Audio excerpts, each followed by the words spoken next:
కామారెడ్డి జిల్లా బిక్కునూరు మండలం జంగంపల్లి శివారులోని శ్రీకృష్ణ మందిరంలో రేపటి నుంచి ప్రారంభం కానున్న లక్ష్మీ గణపతి మహాయజ్ఞానికి ముమ్మర ఏర్పాటు చేస్తున్నారు. యజ్ఞ క్రతువుకు కావలసిన లక్ష మోదకాల తయారీని జగద్గురువుల ఆశీస్సులతో వారి శిష్య బృందం భక్తి శ్రద్ధలతో పూర్తి చేస్తున్నారు. ఈ యాగంలో లక్ష మోదకాలతో గణపతి హవనం చేయడం జరుగుతుందని నిర్వాహకులు చెప్పారు. అలాగే సంకష్టహార చతుర్థి నాడు స్వామివారికి ప్రీతిపాత్రమైన లక్ష దులువుతో సాయంకాల ప్రదోషకాల పూజ నిర్వహిస్తారు. అలాగే ఆరాధ్య దేవతగా పేర్కొనబడే సరస్వతి మాతకు లక్ష గాజులతో పూజలు చేయడం జరుగుతుంది. లక్ష్మీదేవతకు ప్రీతికరమైన లక్ష నాణ్యాలతో పూజించనున్నారు. పంచమహావృక్షాలతో పాటు నవగ్రహ దేవతా మూర్తుల వృక్షాలు, జగజ్జేత అయిన శ్రీకృష్ణ భగవానుడి ఆలయం, ఆంజనేయ స్వామితో పాటు నర్మదా నది తీరం నుంచి తెచ్చిన శివలింగంతో అలరారుతున్న ఈ బ్రహ్మజ్ఞాన ఆశ్రమంలో జరగనున్న ఈ మహత్తర కార్యక్రమాన్ని కనులారా కాంచేందుకు ప్రజలు అశేషంగా తరలివస్తున్నారు. ఈ యాగంలో చండీ హోమం, వేద పారాయణాలు, మహానారాయణ పారాయణం, అరుణ పారాయణం, గురుచంత పారాయణం వంటి వాటిని నిర్వహించేందుకు ఏర్పాట్లను త్వరితగతిన పూర్తి చేస్తున్నారు. 4 రోజుల పాటు జరిగే ఈ యాగంలో పాల్గొనే భక్తులకు కావలసిన వసతులను కూడా నిర్వాసితులు ఏర్పాట్లు చేశారు. ముఖ్యంగా భక్తులకు 4 రోజుల పాటు అన్నదానం కార్యక్రమం నిర్వహిస్తున్నారు. నర్మదా వానాన్ని ఈ ఆలయ నిర్మాత ఎవరైతే ఉన్నారో వారు సంకల్పించి నర్మదా నది వెళ్ళి ఇక్కడ నదిలో అక్కడ తెచ్చినటువంటి లింగాన్ని తీసుకొచ్చి ఇక్కడ ప్రతిష్ఠించడం జరిగింది. ఈ నర్మదా వానాన్ని కనుక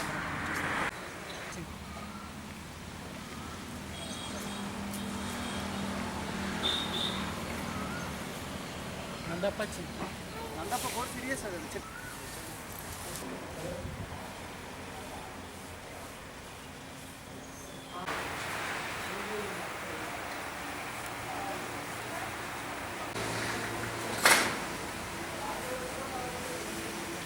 ఇతరమైన వస్తువులలో ఆవు యొక్క మయం ఎంతో విలువైనది. అటువంటి ఆవు పిడకతో మనం ఈ యాగాన్ని నిర్వహించాలి. ఈ యాగాన్ని మొత్తం కూడా ఆవు పిడకలే వాడాలి. చెట్టులో ఉంటేనే కూడా శాస్త్రంలో ప్రతీతిగా ఉంటుంది కాబట్టి అదేవిధంగా ఈ యాగంలో కావాల్సిన సమితులు కూడా మన యొక్క ఈ వాడాలి.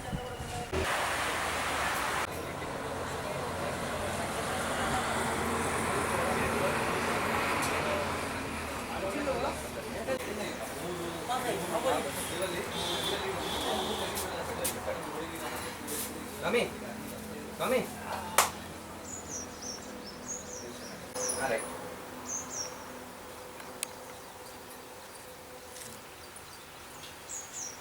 చేయండి మీరు చేయండి వర్క్ చేయండి.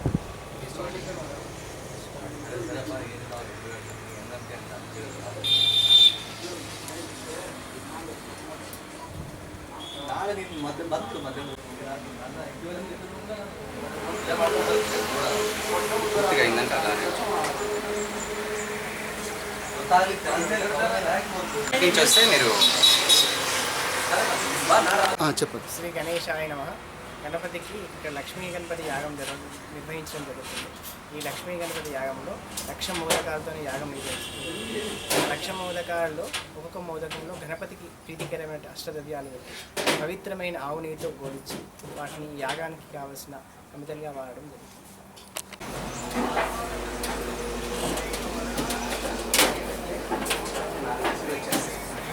బోస్ నాకా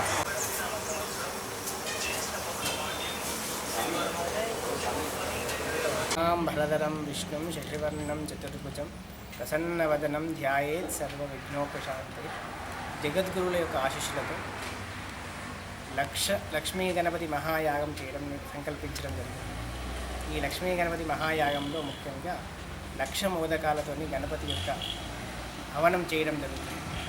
అదేవిధంగా గణపతి యొక్క ప్రీతికరమైన దుర్వ ఘరకతోని లక్ష ఘరకతోని సంకష్టహర చతుర్థి నాడు ఆ స్వామికి సాయంకాల ప్రదోషకాల పూజ చేయడం జరుగుతుంది. అదేవిధంగా ఆరాధ్య దేవత అయినటువంటి సరస్వతి మాతకు లక్ష గాజులతోని పూజించడం జరుగుతుంది. అదేవిధంగా లక్ష్మీమాత కూడా ప్రీతికరమైనటువంటి లక్ష టైన్లతోని అమ్మవారిని పూజించడం జరుగుతుంది. ఈ మహత్తరమైన కార్యక్రమాన్ని ఎవరైతే చూస్తారో, ఎవరైతే ఆ స్వామిని దర్శించుకుంటారో, ఎవరైతే ఆ స్వామివారి యొక్క తీర్థప్రసాదం తీసుకుంటారో వారికి ఆయు, ఆరోగ్యం, ధనము, ధాన్యం, ఐశ్వర్యం అన్నీ కూడా కలుగుతాయి. ఈ యాగానికి చేయడానికి విశేషమైన సంకల్పం ఏంటంటే ఈ కామారెడ్డి పట్టణంలోని సరిహద్దుల్లో ఉన్నటువంటి బ్రహ్మజ్ఞాన ఆశ్రమం యొక్క పవిత్రతను అందరికీ చెప్పడానికి నేను సంకల్పించలేదు. ఆ పవిత్రతలో ముఖ్యంగా ఇక్కడ గోశాల ఉంది. అదేవిధంగా ఒక ఆశ్రమంలో ఉండాల్సినటువంటి లక్షణాలన్నీ కూడా ఇక్కడ ఉన్నాయి.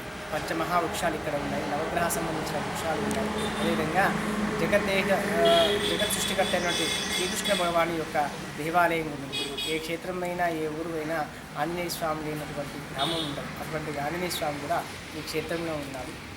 అదేవిధంగా ప్రత్యక్షంగా నర్మదా నది నుంచి తీరం నుంచి తీసుకొచ్చినటువంటి నర్మదాలింగం కూడా ఇక్కడ ప్రతిష్ట చేయించడం జరిగింది. కాబట్టి ఇటువంటి మహాక్షేత్రంలో 1,00,000 మోదక హవనం చేయడం సంకల్పించాము. అందులో భాగంగా వేద పారాయణాలు చేస్తున్నాము, గురుచరిత్ర పారాయణం చేస్తున్నాము, చండీ హవనం చేస్తున్నాము, మహానారాయణ పారాయణం చేస్తున్నాము. అదేవిధంగా అరుణ పారాయణం, సూర్యుని సంబంధించిన అరుణ పారాయణం కూడా జరుగుతుంది. కాబట్టి ఇటువంటి మహత్తరమైనటువంటి యాగాన్ని చూడడానికి ప్రతి ఒక్కరు కూడా మీ మనసా వాచా కర్మన వచ్చి ఇక్కడ స్వామివారిని దర్శనం చేసుకుంటే అనేక ఆరోగ్య ఐశ్వర్యాలు, ముఖ్యంగా సంకష్టాలని కూడా ప్రతి కుటుంబం కూడా సంతోషంగా జీవించాలని కూడా నా సంకల్పం ఉంది. ఆ సంకల్పాన్ని ఆశీర్వదిస్తున్నారు. జగదంబ మాతాకి జై. మహత్తర యాగానికి వారి ఆశీస్సులు ఇస్తూ ప్రత్యక్షంగా వారు రావడం జరుగుతుంది. అందులో ముఖ్యంగా అభినవోద్దండ విద్యాశంకర భారత స్వామి పుష్పగిరి పీఠాలు వస్తున్నారు. కృష్ణజ్యోతి స్వరూపానంద సరస్వతి శ్రీకార చక్రం వారు వస్తున్నారు. మన ప్రాంతంలో అందరికీ అనుకూలంగా ఉన్నటువంటి శ్రీ మదనానంద సరస్వతి స్వామి తొగుట పీఠం వారు వస్తున్నారు. అదేవిధంగా ఈ మధ్యకాలంలోని గణేష్ యొక్క విశేషమైన రూపాలు చూపించు గణేష్ యొక్క విశేషంగా ప్రచారం చేసుకుంటూ విద్యా గణేశానంద భారతి స్వామి వారిని రావడం జరిగింది. అదేవిధంగా వంగి రాముల మహారాజు గారు కూడా నందిపేట ఆశ్రమం నుంచి వారు కూడా రావడం. ఇదే కాకుండా అనేక మంది ఉపాసకులు, వేద పండితులు, శాస్త్ర నిపుణులు కూడా ఈ యాగంలో పాల్గొనడానికి రావడం జరిగింది. 2015 నుండి జూన్ 14, 2015 వరకు ఈ యాగం జరుగుతుంది. ముఖ్యంగా జ్యేష్ఠ శుద్ధ పాడ్యమి నుండి జ్యేష్ఠ శుద్ధ పంచమి వరకు జరుగుతుంది. ఇటువంటి కార్యక్రమానికి అందరూ ఆహ్వానంగా నేను ఈ కార్యాన్ని సంకల్పించిన యాయవరం రఘురామ శర్మని నేను ఎంతో కాలంగా కూడా సరస్వతి యొక్క ఉపాసన చేస్తున్నాను. ఆమె యొక్క ఆరాధన చేయండి ఏ రోజు కూడా నేను భోజనం చేయడం జరగదు. కాబట్టి ఆమె నిరంతరంగా ఈ ఉపాసన చేయడం జరుగుతుంది. ఆమె సంకల్పంతో ఈ యాగానికి నేను సంకల్పించడం